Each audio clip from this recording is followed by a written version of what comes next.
I know there's still a few people joining, but I appreciate you signing up for our AFCEA April Luncheon. I'll start off with some general announcements about some upcoming events, and then we'll go right into our speakers. So first of all, later on tonight is the AFCEA Central Maryland Emerging Leaders April Social. It's when I first read it, I thought it was spring Al trivia. We were going to learn a lot about Al Dunn, but it's actually AI trivia with NVIDIA. There'll be some prize giveaways from NVIDIA. So if you were able to not only join us for lunch today, but for a late night snack at 5:30, that'd be great.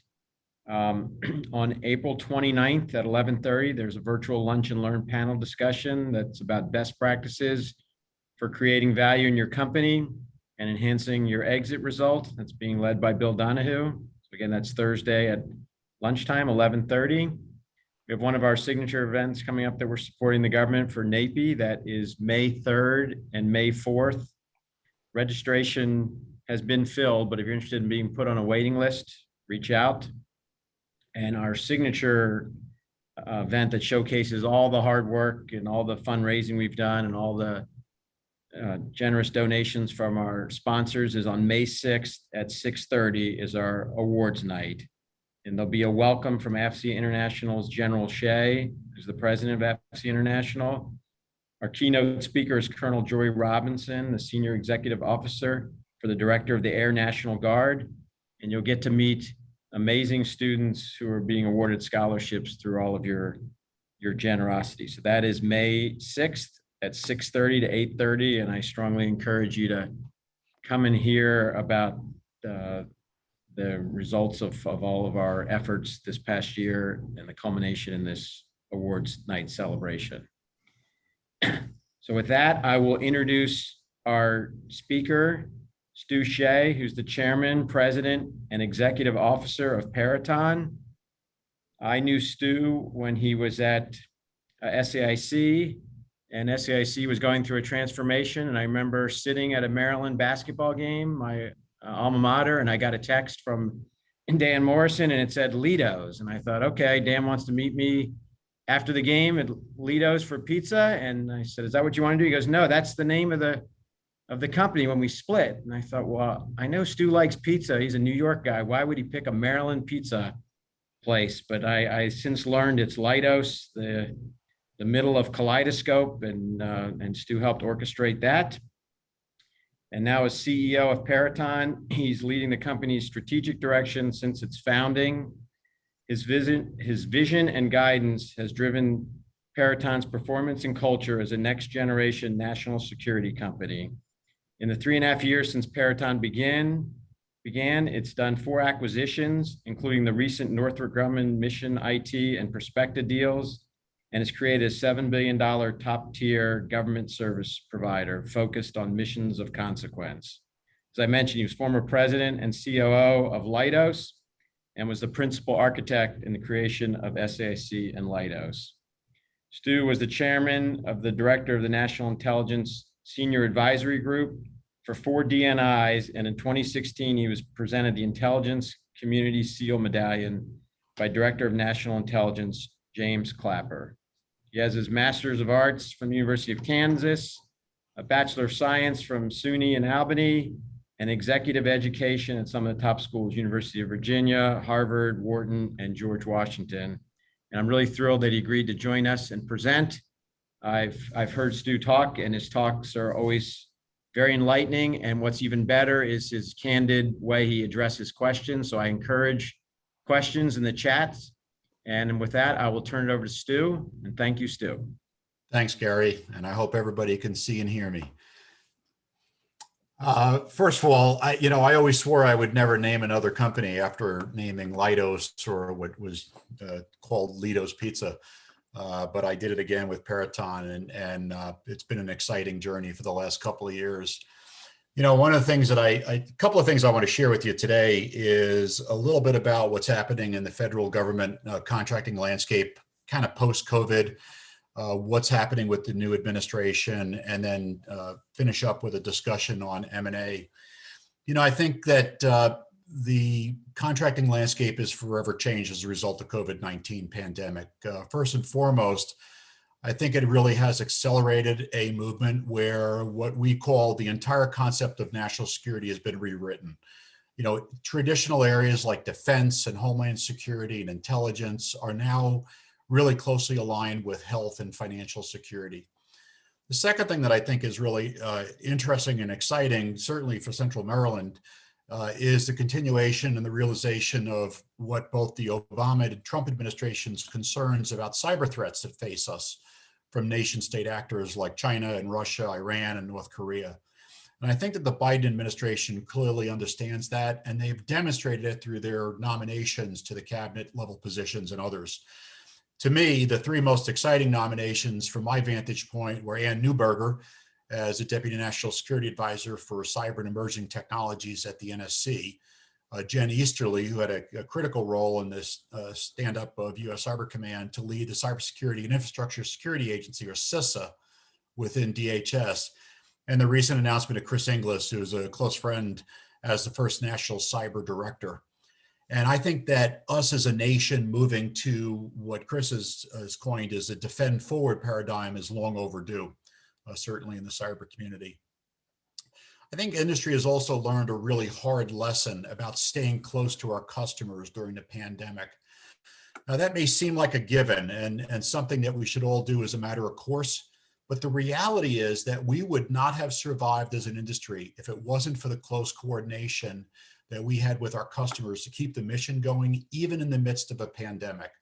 Now, we all collectively pivoted to the blue gold work schedule for some customers, and many of us implemented complete telework for other customers. And I can tell you that Peraton as a company had a bit of a jump on all of that.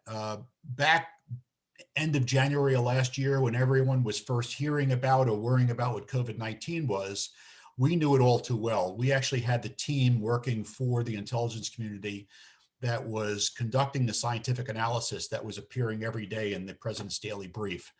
So our biological and chemical scientists were fiercely working to help understand, what is this threat? Could it threaten the safety of our nation?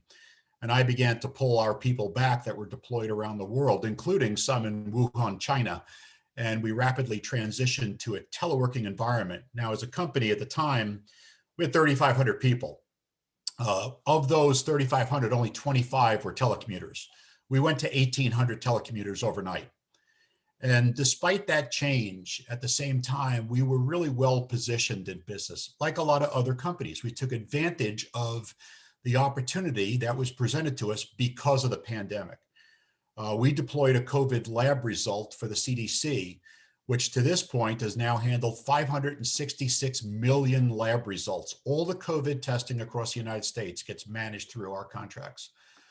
One of our customers in the COVID-19 hotspot had an emergency medical unit using FEMA ambulances. The problem was that those leased vehicles didn't have all the right technology to connect to the region's computer-aided dispatch system, and the installation of hardware in those vehicles was not an option. So within 12 days of a request of the customer, we ended up rapidly scaling up and deploying a computer-aided dispatch mobile phone prototype that were used in nearly 250 FEMA and volunteer ambulances. And again, that wouldn't have happened without close coordination of our customers. So the point here is, I think this paradigm is here to stay. I think there is an expectation of a reduced predictability in crises such as this. So it's really important that you stay well connected to your customers. Now, many in the community fought hard for the CARES Act and its rapid implementation. And by no means was it perfect, but it did allow us to maintain a readiness workforce across most of our customers' mission sets. And I think that we all could have seen some real catastrophic impacts on all the talent pool and recruitment abilities had our customers not been able to work within the guidelines of the CARES Act and the funding that was established. It really took care of a lot of companies through a very difficult time. I think the whole concept of mission readiness will remain front of mind for the foreseeable future, especially within the defense and IC. And I think that the pandemic and the resultant lockdown has also created a really interesting pent-up demand for infrastructure-focused projects. So we're going to see a lot of federal agencies now accelerating those projects that have been postponed for an extended period of time. We all know that there was this crunch of RFIs and RFPs that didn't come out, and now they're all beginning to flow. We have right now, I think 5 of our most significant procurements are all RFPs were released yesterday. So it's a busy time indeed. And I think that this is something that is now really key to the president's legislative agenda. And in the American Jobs Plan, there is a lot of focus on infrastructure. So there's going to be a lot of pressure from agencies and states and localities to get those projects underway. And with that comes an increased need for hiring. So you contractors out there that focus on infrastructure elements such as roads and buildings and enterprise IT and the like, I think will be very well positioned.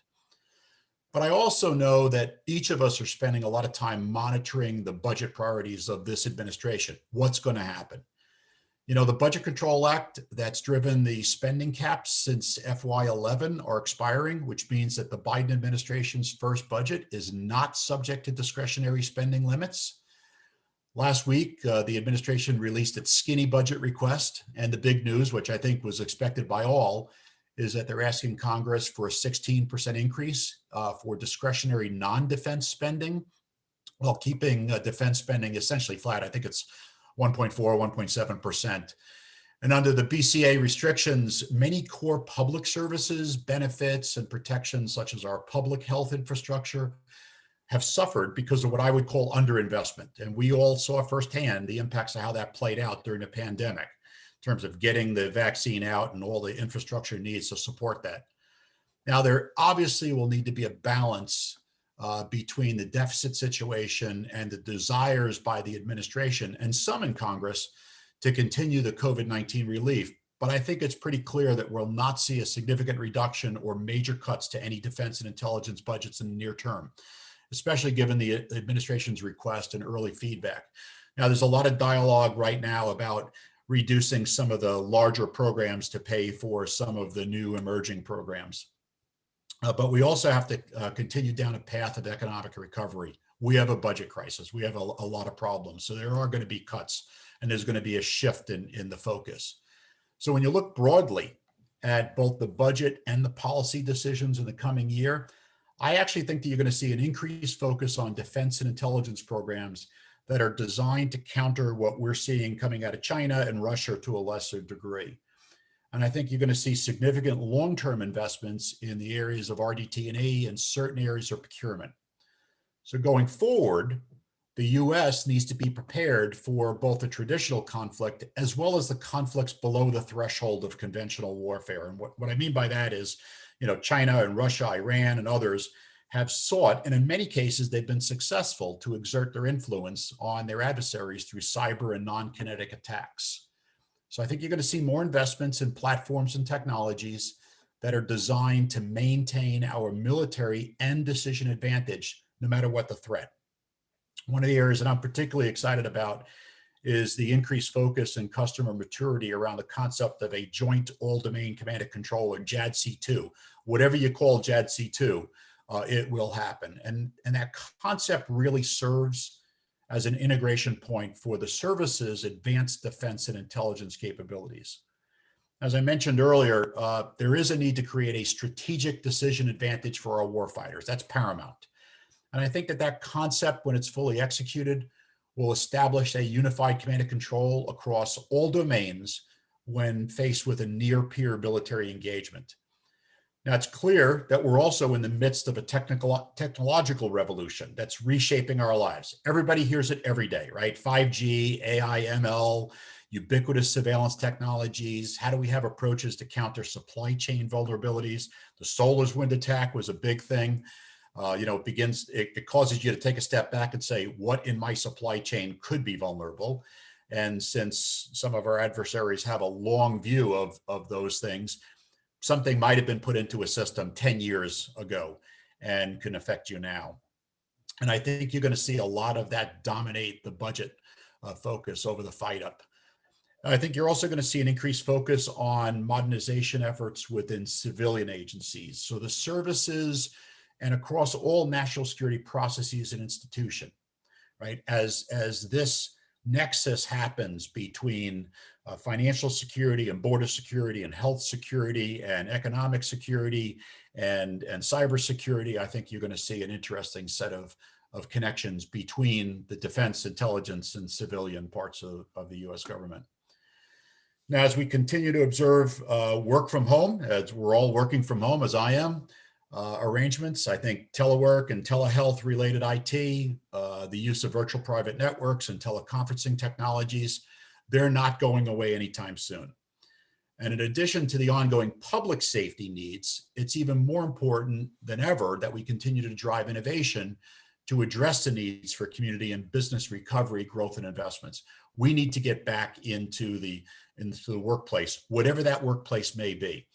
We're just talking with Gary just a moment ago about, what happens with commercial real estate. I mean, everybody is taking a look at their footprint and saying, do I even need this anymore? I can tell you from our standpoint at Peraton, we pushed everybody out of our buildings in order to get just the people in SCIFs working and keep all the unclassified work out. And one of the fears is, do we have chain of custody? Do we control our information? What happens in terms of employee productivity? We had an amazing boost in productivity because people got to work whenever they wanted, wherever they wanted. We went to a work from anywhere kind of posture. It really was beneficial to us. But now, how do you do that as you scale? And what are the choices that you make in terms of technology that you provide people or capabilities or networking? So we're going through all of that as a company.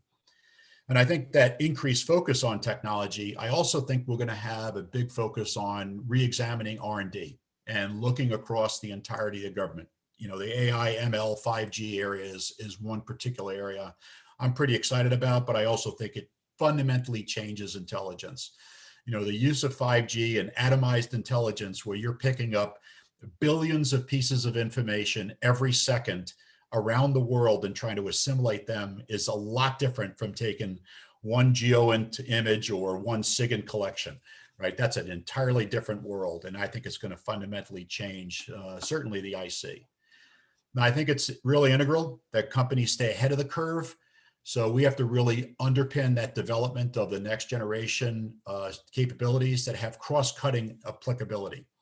And I think all disparate agencies are facing similar problem sets. It's not just NSA versus CIA versus NRO versus NGA versus DIA. It is State Department, Department of Homeland Security. It's kind of everybody and how they all interact. I also think that we're going to have to focus a lot, and you see this in space right now, areas where we need to increase the resiliency and reliability of our national systems. Space is an area that's particularly important to me. I watched the Chinese blow up one of their aging weather satellites back in 2007. And all of a sudden people are like, wow, I mean, our space assets are at risk. So having the resiliency and the reliability, the disaggregation or the hardening of any of our systems, the Edward Snowden revelations and the problems in our intelligence collection, we are going to operate in a very different environment in a go-forward position. So for us at Peraton, these are places where we're putting a great amount of focus: space, intel collection, comms, and of course our nation's cyber infrastructure. Now, I don't want to be or sound cavalier about it, but in the areas of national security, in my view, the most successful companies are the ones that will operate around all the missions that really matter, right? During the whole COVID, stand down, it was the mission critical people that stayed at work, right? And a lot of companies were mission critical and a lot of companies weren't, and they got harmed by it. So my view is that serving missions that are really critical to our nation, it's people that those missions are prioritized, they're funded irrespective of party and power or the composition of Congress. They're very budget resilient, and I think they are something that gives us the capacity to hold on to as we go through these changes. Now, that said, I think it's going to be really interesting to see how effective the Republican members of Congress weigh in on this administration's priorities, especially given the amount of money we've already spent on COVID-19 recovery. It's going to be an interesting time. I think that agility is really important. I think having a balanced portfolio of business is really important. And I think having the ability to deliver quickly and serve the missions of consequence will be the most resilient thing that anybody could ask for. So that's kind of my views of what's happening respective of COVID. The next thing I want to talk a little bit about is the M&A environment. Now, it shouldn't surprise anybody. I think part of the reason I was invited to speak here today was because of the recent acquisitions that Peraton either has completed or has announced. Gary mentioned them just a few minutes ago. We closed our acquisition of Northrop Grumman's integrated mission support and IT solutions business back on February 1, and we're on track to close the Perspective acquisition in the first half. Now, if you had asked me where I was, back 6 months ago, we were a company of $1 billion in size, and we were intending on selling the company. I mean, that was in the plan. I was already out there meeting with various strategics and investors and saying, hey, what do you think about this company? And, lo and behold, the opportunity presented itself to really double down on an area of investment that, as I just mentioned, was really important. There was good, strong focus around NSA, good, strong focus around CIA. There was good, strong focus around other parts of the Department of Defense, DIA, and others. And then there was a great set of capabilities inside of the health and civilian marketplaces. And so we looked at it and said, hey, why not? Let's just scale up. We had the capacity. We had built a company that was ready for scale. And it gave us that resiliency against a budgetary change. And rather than going into a new administration with a very focused space, intel, and cyber business, we decided to expand. Right on the heels of that, we, of course, had the opportunity to acquire Perspective, which will close here in no short order. And so as I look at it, we had an opportunity to go from $1 billion to $3.5 billion to now $7+ billion. And I think that amount of capacity was really important for us. I think our nation's security has never been so interconnected between all those different business areas, and we operate at that intersection. So how is the general M&A environment? I think despite the pandemic, I think we all saw one of the most acquisitive years in the history of our industry. I think in the government technology space alone, which is where we primarily operate, there were more than 115 deals in 2020. Now, from personal experience, I can tell you private equity saw a lot of that opportunity last year. They built out their platforms. The multiples were reasonable. I mean, they were escalated obviously over previous years, but they were not crazy. Money was cheap, and there was some great positioning opportunities for a lot of companies to expand into new markets, to fill unique technical niches, or to double down on certain strategic customer areas. And I think the best deals were the ones that checked all three of those, right?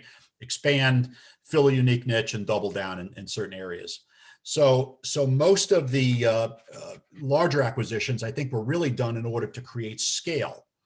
And there are fewer and fewer large primes that can go after these mega deals. I mean, right now, there are programs that we're looking at that are in the $10 billion range. I mean, never before would I have thought about that. By example, when we were $1 billion company, we could conceivably go after maybe $1 or $2 billion deals a year. And any more than that would have crippled our system, right? At $7 billion, we're able to increase our pursuit volume by an order of magnitude. And now we also recognize that scale isn't everything, right? Smart acquirers really focus on things that are transformative on every acquisition, right? It's either transformative for your strategy, your customers, your budget, your people, your innovation, or your performance. And I think that's how you generate value faster and more naturally if you have a plan in place to get to a strategic outcome.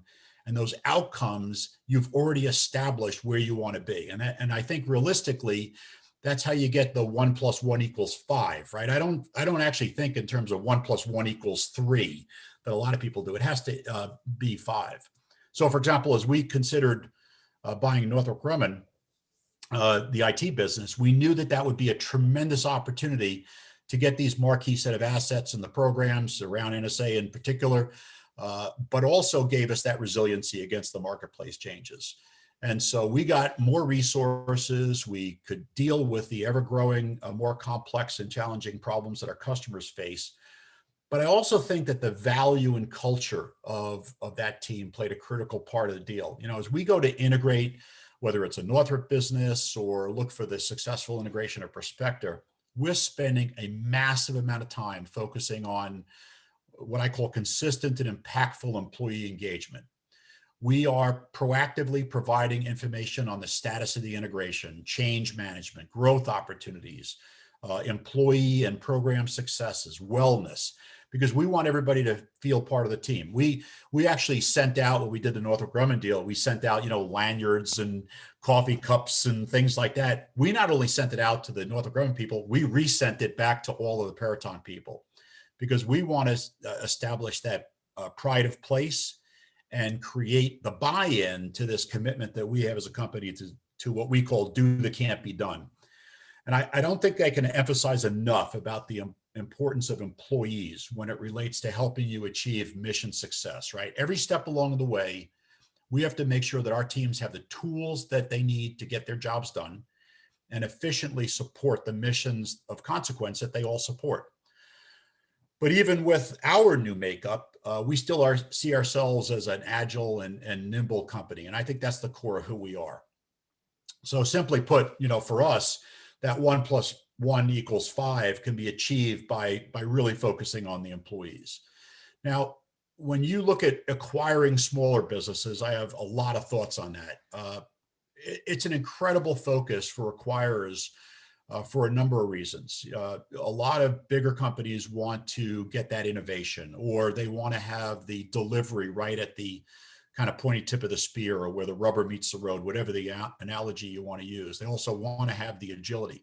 But a lot of companies that are larger destroy small companies unless they have a nice impedance match between what they each do and why they need each other.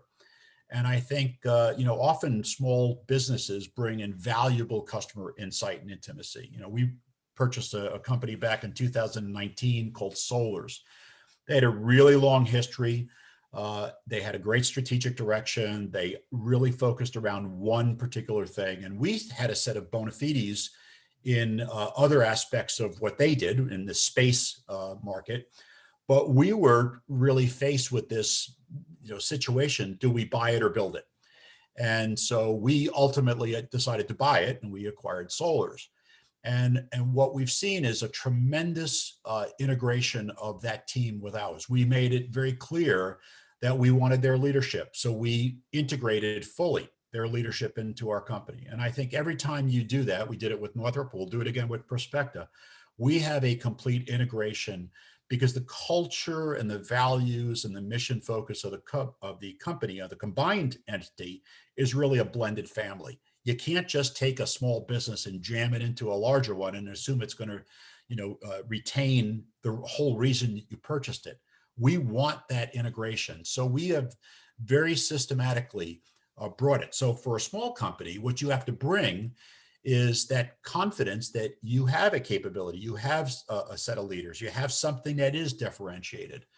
And I think the way you do that is that you partner with larger organizations. You either have a joint venture, or you use environments like this in order to get the word out. I think for us at Peraton, we take those activities very seriously. We have a long history of working with innovative small businesses. We've won the Mentor Protege Program of the Year. We're a finalist in this year because of some benefits that we have at Northrop Grumman.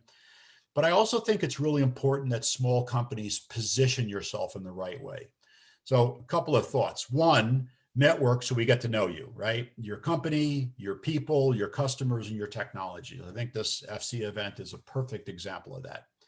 You also have to think about the opportunities to provide thought leadership. When we were really small, we actually sought out to level the playing field through social media. We found that we could effectively get our message out.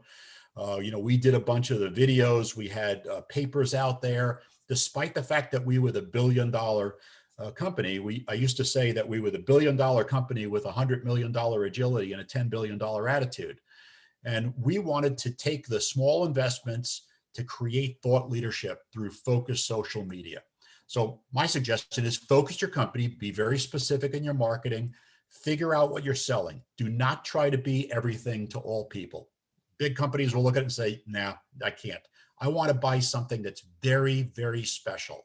And, you mentioned Bill Donahue, Praxis was a very special company, right? Why? Because they did one thing, they did it really, really well. And I think that really gives you the ability to maximize your value proposition. I probably right now review at least one acquisition a week. So hundreds of these things in a year. And the companies that stand out to me are the ones that are really focused, do one thing and do it better than everybody else. We also look for companies that have the capacity to migrate their business to full and open competition, because once you create that scale change, right, you can no longer compete in the small business markets, or have already made that transition into full and open competition. The other thing is that we always worry about the risk of dilution through the attrition of staff. A lot of companies recognize that they can't move beyond where they are and they want to be acquired, right? But that's different from the companies that just want to be acquired because they want to monetize, right? And for other companies that do the acquisitions, those serial entrepreneurs are very evident in the market. And frankly, large companies avoid them. What we try to do is we look at companies that have realistic value expectations, realistic project, program growth, right? That infamous hockey stick of growth without the passes or prologue is a death knell in terms of an acquisition. Companies that acquire only gain value through two means. They either have growth synergy or they have cost synergy. If there isn't a lot of cost to take out, then the growth synergy has to be realizable. So big companies know that small companies in general can't scale beyond a certain point. That's why they sell. But if you have that as a going in position, you figure out that partnership and the integration, it's a very successful approach. Also would recommend that you work through issues like if you have bad CPAR ratings before you try to market yourself. The first thing that companies do in due diligence is look at all that. They look at your contract performance, they look at your award fees, they look at your CPARs, they look at your pipeline. They validate your pipeline. They look at for the positions that you have in terms of prime positions. They look for the differentiation in staff. I looked at an acquisition last year where somebody said they were one of the leading providers in artificial intelligence, and they had 3 PhDs in AI. That was their entirety of their staff, was 3 PhDs. That's not a market leading position. So I think that there is an opportunity for you to clean up the portfolio. I think that will better position yourself. And I think right now there's a lot happening inside of the market. It's a very active M&A market. We're excited about it. We haven't stopped. I mean, my staff will kill me if I tell them I'm going to do another acquisition. But I think there's a lot of great companies out there. We look forward to interacting with them and acquiring them over time. So that's all I had to say. I will open it up for questions if anybody has any. Thanks a lot, Stu. That was a lot of information. That was atomized intelligence from you. We got a lot of good data. I like that term. I stole that from Sue Gordon, who is the Principal Deputy Director of National Intelligence under DNI, Dan Coates. And we were talking about 5G one day. We did a 5G study. And she said, oh my God, it's like atomized intelligence. How do you pull these billions of points together? Got it. Okay. So our first question comes from Rick Laurie. And he says, long time no talk. He says, what do you see as the differences and intersections in the roles between Chris Inglis and Ann Neuberger within the new administration? Wow, that's a great question. I mean, I don't know. I just sent a note to Chris this morning to kind of get a lay down on. Chris was one of the people actually that worked for me when I was running the DNI SAG, the Senior Advisory Group, and he was the expert. And he and I had done a number of studies on the National Counterterrorism Center, on 5G in the U.S. government. So I've reached out to him to see what the current view of the landscape is. I think right now it's a TBD.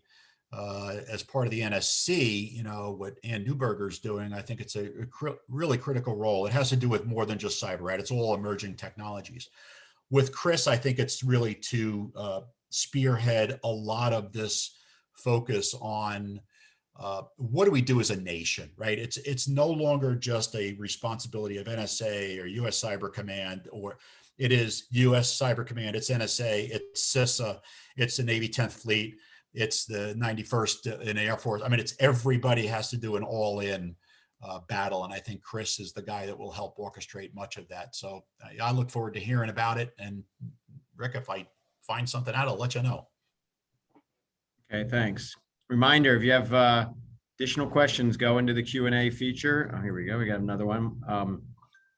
Let me just ask you a question real quick before I get to Carl. So you mentioned that you saw a significant increase in productivity at Peraton when people could work anywhere. And I'm wondering, what do you think the future of telecommunicating is? And also, given the limitations in the intelligence community where you have people that have to work in a skiff, how do we preserve our workforce and not have people who want to live in, middle of Wyoming where it's cheaper and go work for Peraton on unclassified stuff? How do you balance that? Yeah, it's a great question. So, one of the things that we did was we got very proactive with our customers in terms of convincing them that working unclassified environments for classified programs was actually an efficient thing to do, right?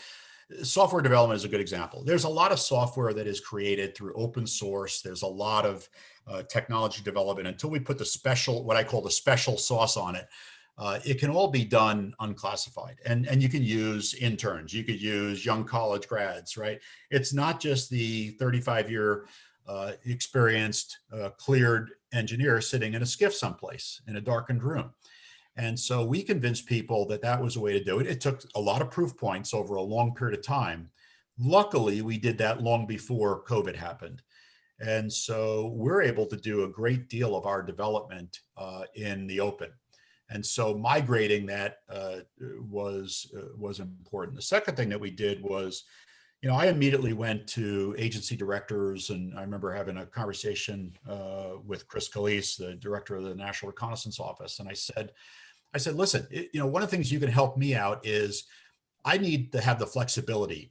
I need to have co-utilization agreements. I need to be able to use my skiffs. I can't have a GS9 security officer or a contracting specialist tell me that I can't do something if I can manage my environment to keep my people safe and serve your mission. And, Chris was a great example. We legitimately got things done easily because they took a more broadened view. But again, that goes back to having the relationships with people. So those are the kinds of things that I think that we need to do. How do you prevent the Wyoming situation? Well, I think a lot of people have migrated to that. I always look at the risk. Think about solar winds. What is the risk to our development environment? I mean, we're using Zoom right now. We prohibit Zoom, the regular Zoom at our company because of the risks. There's all these technologies, but what are we doing with the supply chain in Stu Shea's house? What router does he have? What data storage does he have on his computer? So I think you're going to have a problem that's exacerbated by this rapid movement to telework. And I think we need to take a step back from it and say, how do we maintain the rights, the privileges, and the controls of our data? Got it. Thank you.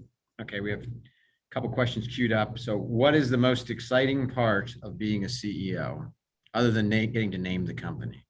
Let's see. The most exciting part to me is watching the great work of the people that work there. I consider myself a surfer. I get to ride the wave. I don't actually create the power of the water, right? So watching people do incredible things and watching them be rewarded for it and, serve missions that matter. And it doesn't matter whether it's a law enforcement mission or a clandestine mission or a military mission. I think that's just the most exciting thing is to watch people. I'm looking at the name that just popped up on the screen. Frankie Velez asked a question. Here's one of my people that worked for me back 20 years ago at Task, and I've just watched him through his evolution through Boeing and now to the Praxis organization and GDIT, and watching him do the things that he's done. That's the most exciting thing about being a CEO. Now he's asked the top 2 initiatives that I focus on when stabilizing the work environment.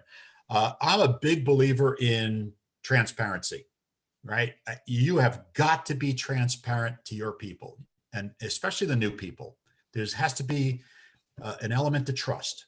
So the best way to have trust is to tell them everything and tell them frequently. And I always try to focus on that. So it's about constant communication. It's about honest communication. It's about transparency and how we're going to make decisions. Now, we will get things wrong. And when we get it wrong, we tell them why it's wrong. And we tell them what errors we made and what are the things that we're going to put into place to fix it. Great. Okay. Joe Koralchek asked, what's the impact of the evolution of security standards like NIST 800-171 and any customer-specific security requirements have on the work from anywhere approach? Wow, that's a great question. You know, CMMC is going to just change our lives like CMMI was supposedly going to do it, 25 years ago. Everybody's all excited about getting to level 5. And the reality is none of the RFPs require anything just yet. And at some point it'll require a level 3, and where will we land and who will do the certifications, and, and will we stabilize the scoring and where we are on 800-171. We are, as an enterprise, always concerned about the rigors that we have in our environment. And therefore it is a protective measure for us for the, hundreds of millions of advanced persistent threats that we have every single day against our infrastructure. Our adversaries are on it all the time. If anybody believes that your infrastructure is fully safe, you're living a dream world, right? And so what we do is we try to put as much rigor in a cost-effective way to be able to prevent bad things from happening. And that means not just technology, right? The border mentality doesn't work, right? You have to have great training. You have to worry about insider threats. You have to worry about all of those things. So I think if you put all that into place and you try to instill that in the minds and hearts and souls of your employees, and they know that there are things that they shouldn't do, and you prevent them or you educate them from doing those things, I think what happens is you get a better result, right? I just can't say you can't use this machine. People are going to use a new browser. They're going to use a new machine. They're going to store a piece of data on their computer. They're going to type in a dirty word, right? And as long as you have the appropriate controls in place to mitigate the impact and work it directly with your customer, then I think we're going to be in an okay place. Now, the other thing is that you also have to have the discipline in place. We use a lot of tools like Okta, and we single sign-on, and we have rigorous controls. We're not able to pass data back and forth. A lot of people will move to a full encryption. But I think that what you have to do is have reasonableness. People want to be able to work from their phone. They want to be able to read emails. They don't want to have to, slow things down. When you slow things down to the point of a crawl, people work around it. When you work around it, you have risk, right? Because that's when people will find the way to use the thumb drive or disconnect the computer and do it their own way. So we try to give as much inherent flexibility, but at the same time, we put enough controls in place. We're already at what is perceived to be CMMC level 3. We'll continue to focus on that. We'll move up the value chain or the value stack if we have to, but right now I don't see any reason for it. Okay, thanks. All right, Virginia got last question in just under the wire. Any advice on mitigating concerns with customer perception and logistics surrounding the novation of current government contracts of the acquired company to ensure seamless transition and secure solid past performance references for future work? Yeah, wow. I mean, that's a big mouthful of a question and an answer, but the quickest answer is you got to make sure that you get with your customer like anything else. This customer relationship. It's the contracting people, it's the security people, it's the finance people, it's the business people. You have to make sure that you always they understand that contract novations is there. I don't have the ability to novate a contract. The government has to novate a contract. I can buy a company. I own the contracts, but like in the Northrop Grumman case, they have to actually novate those contracts. That's a complicated process. The way you do it is that you make sure that all the elements. Do you have the right cage codes? Do you have the right, facility codes? Have you got the people's clearances passed over? Have you overwhelmed the system in terms of the number of people that need to be moved at any one time? Do they have updated polys? Do they have, all those things that go in?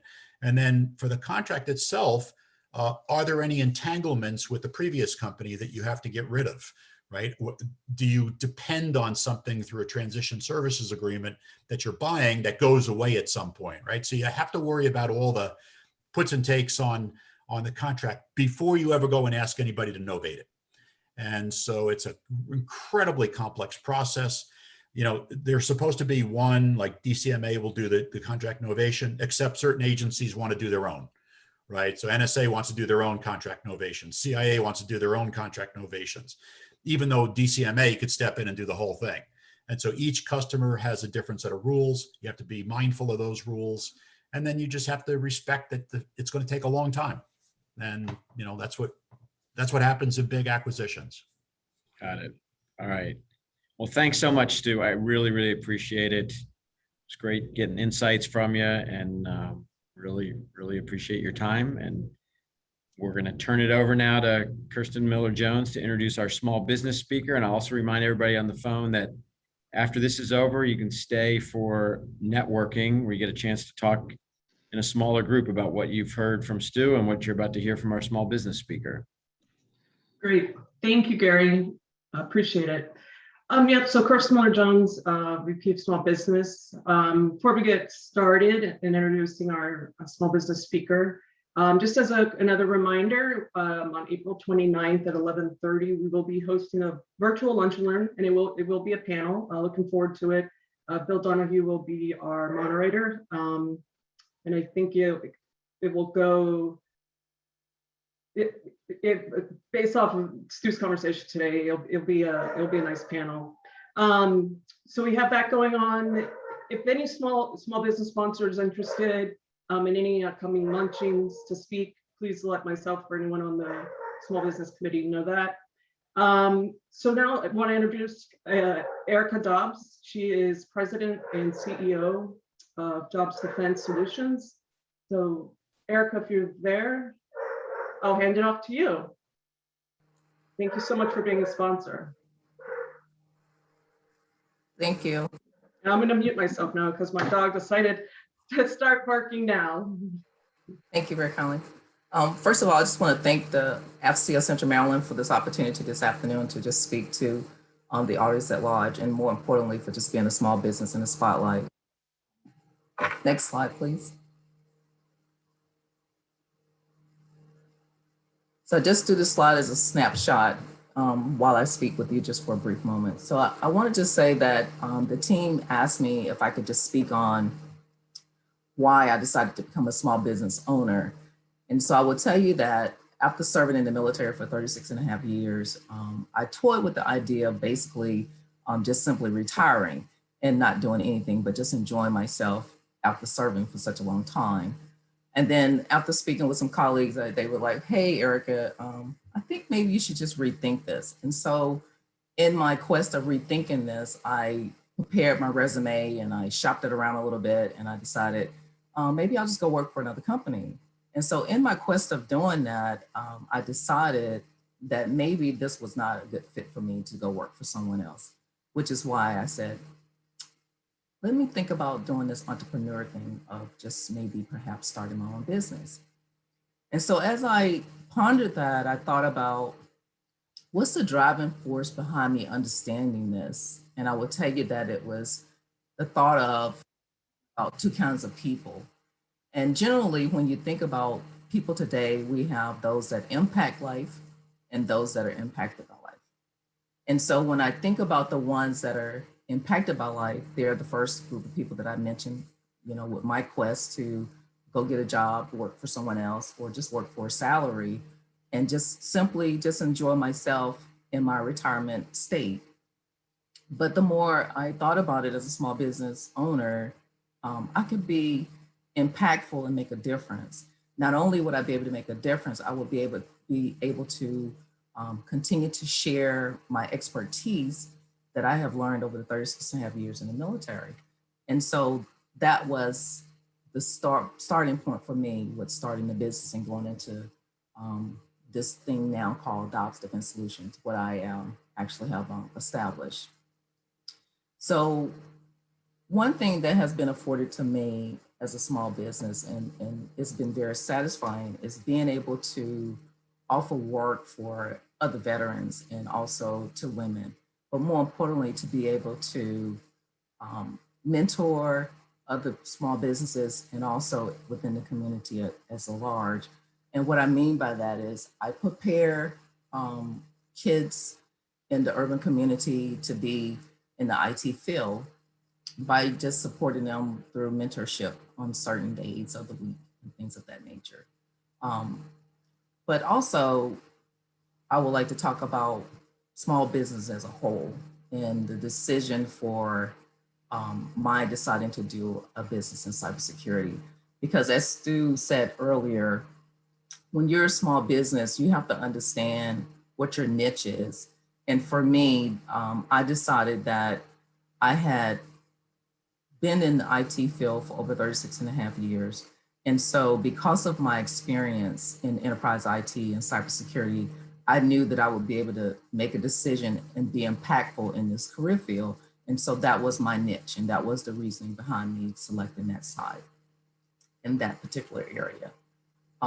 So to me, I also thought about what makes a good organization. And so I pondered the ideas and I thought about, as a small business, what would actually deem my company as a good small business. And I thought about same thing that was mentioned earlier, transparency, the integrity, good partnerships, strategic advisors, and good leadership. And what I did as a small business is I studied the art of acquisition and what it meant to be in procurement as on the other side of being active duty military. When you transition over into the contracting world, it's a learning curve. And so what I did was I decided to go back to school and to acquire my degree in acquisition and procurement. But more importantly, I sought advisors and partners who were already experienced in the contracting world. And those individuals actually helped to guide me and shape me and actually helped me provide the foundation for Dobbs Defense Solutions today. And so as a small business, I will tell you that we have grown into a company that provide niche cybersecurity services. And I have a team of individuals who trust me, who have the integrity and also believe in the mission of the company. And so with that being said, I just would like to offer a few points to other small businesses to tell you that some of the things that I have learned over the years is that branding and marketing is critical when you're a small business. Also understanding your product and your services and not, as it was already spoken, being all over the place, but knowing what you're providing and also focusing on the quality of what you're providing. The other key area is, as I've already mentioned, is advisors and partnership and networking, which was also mentioned earlier. But not listening to the partners and advisors when you're doing the networking is another key point that could actually lead to several roadblocks for you. And more importantly, understanding your customer base and not just trying to go all over the place and chasing the money, but more focusing on building strategic relationships with your customers and the partners that you're working with. I will also say that some of the roadblocks that I have experienced was coming from the cleared environment.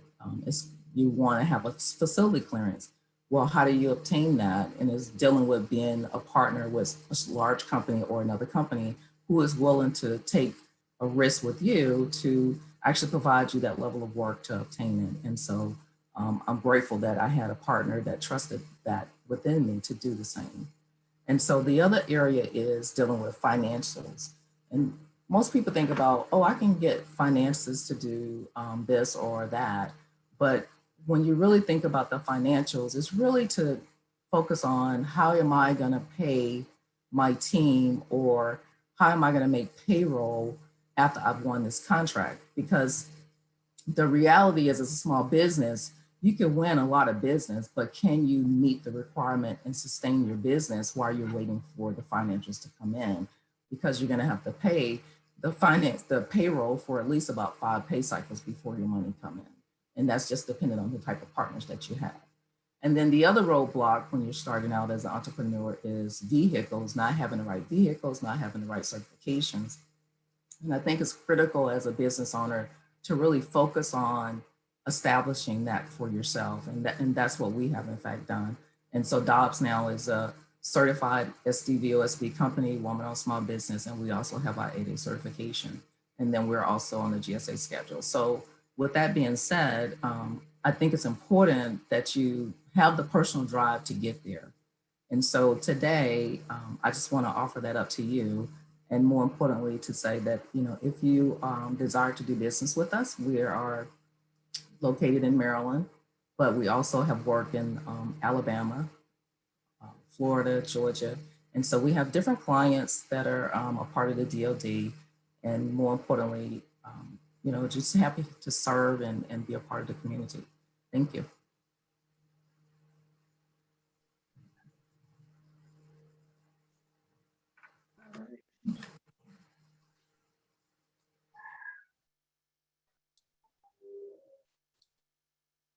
Thank you, Erica.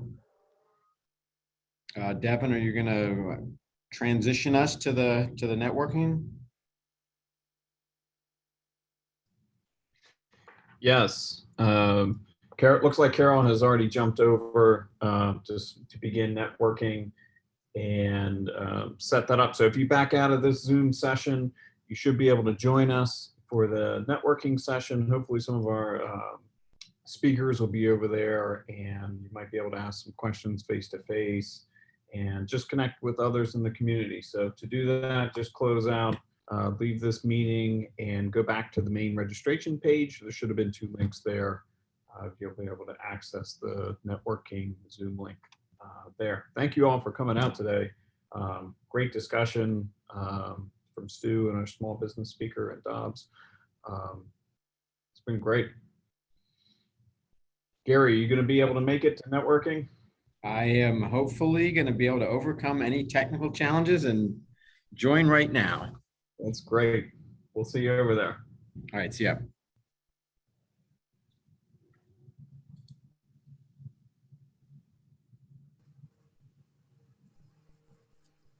So is there a separate link for the networking? Yes, there is a separate link for the networking. So for panelists, it's a little different. Let me wait a couple moments, let things clear out here, and I can give you some troubleshooting efforts. I can give you send you over the link. It's a little bit different for us panelists when we're up here on stage, so to speak.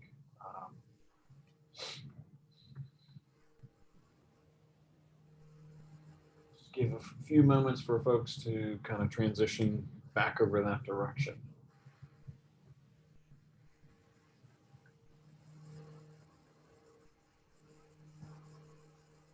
I love your gallery wall behind you. That looks nice. Oh, thank you. Thank you. I was forced to put this up. I was reluctant to put a I love me wall up. I was forced to do that. Looks nice. Thank you. I have one of those at homecoming this weekend. I'm gonna have to get engaged and get the ruler and yardstick and the level and get everything measured up. Installed this weekend.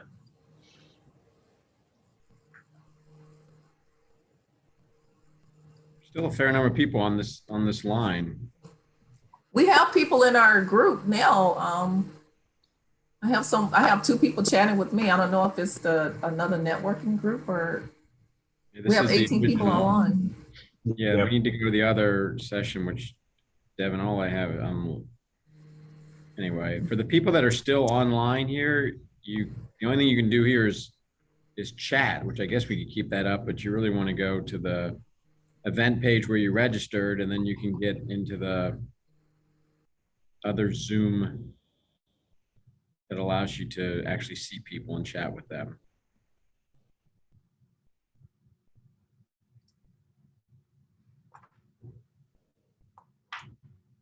All right, look like Erica has bumped off.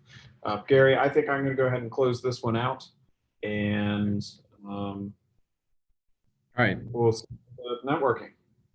Yeah. See ya.